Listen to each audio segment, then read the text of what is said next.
Alright, so here's a headline that sounds like it was ripped straight out of the onion, but it's real. Donald Trump just announced he's renaming the US Department of Defense to the Department of War. Yes, the Pentagon, the place that already spends more money than the next 10 countries combined, decided defense is too defensive. Trump literally said, "We want to be offensive too." This is not satire, this is not a drill, this is happening.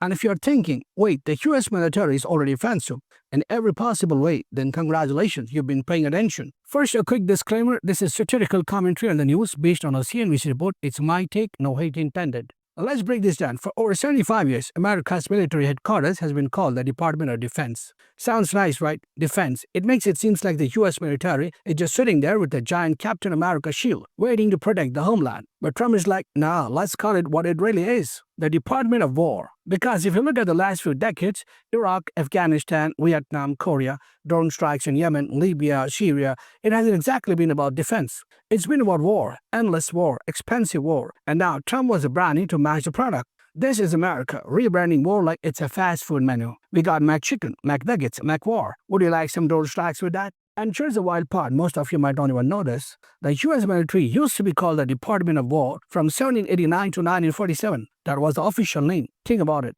Back then, America just fought World War I and World War II. Two massive victories. America was on top of the world. The name War Department was a flex. It was like, yeah, we win wars. That's what we do.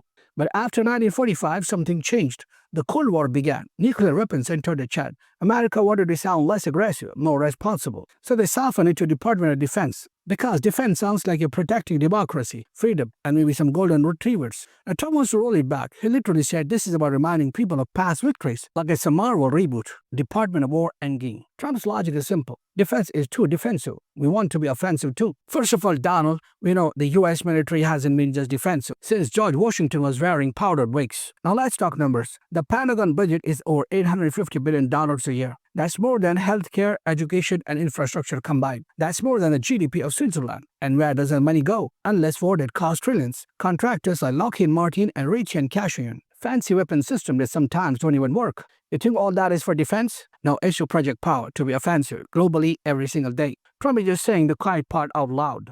Now here's what's actually happening. This is branding move. Trump is a branding guy. Trump Sticks, Trump University, Trump Water, Trump Tower, and now Trump War. The Pentagon has always been about war, but branding it as defense gave it moral cover. It made Americans feel like all those bombs and invasions were necessary to protect freedom. Changing the name strips away the mask. It's like when Facebook renamed its own Meta, it's still the same company, just worse. Except in this case, instead of selling you ash, they're selling you war. Now, imagine how this looks to the rest of the world.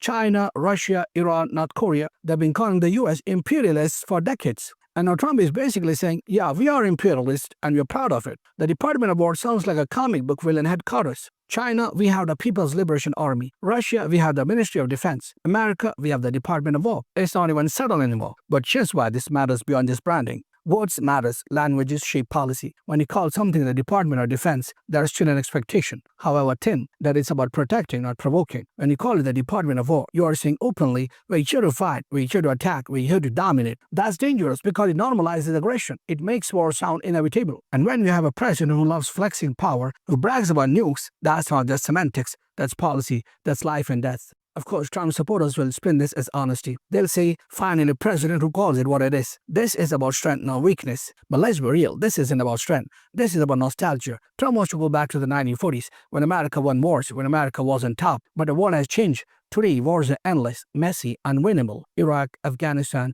20 years of fighting, trillions spent, thousands of lives lost. For what? Victory is no longer guaranteed. It's not 1945 anymore. The Department of Defense was always the Department of War. Trump is just putting the label back on the box. But by doing so, he's also telling the world, America is done pretending. We're not here to defend, we're here to fight. And if history tells us anything, once you start branding war as a product, it sells. But the cost isn't measured in dollars, it's measured in lives. So yeah, the Pentagon is now the Department of War. Honestly, if you're going down this road, let's be real about everything. Call the IRS the Department of Pain. Call the TSA the Department of Take Off Your Shoes. And Congress, call it the Department of Doing Absolutely Nothing. Because at least then, we all know exactly what we're signing up for. So that's it, guys. Let me remind you again, this is my take, no hate intended. This is based on the CNBC report. This is political satire. If you guys found this breakdown useful, hit like, hit share. And if you haven't subscribed yet, do subscribe to the channel. Because in today's America, reality is stranger than satire. And somebody's got to keep it real.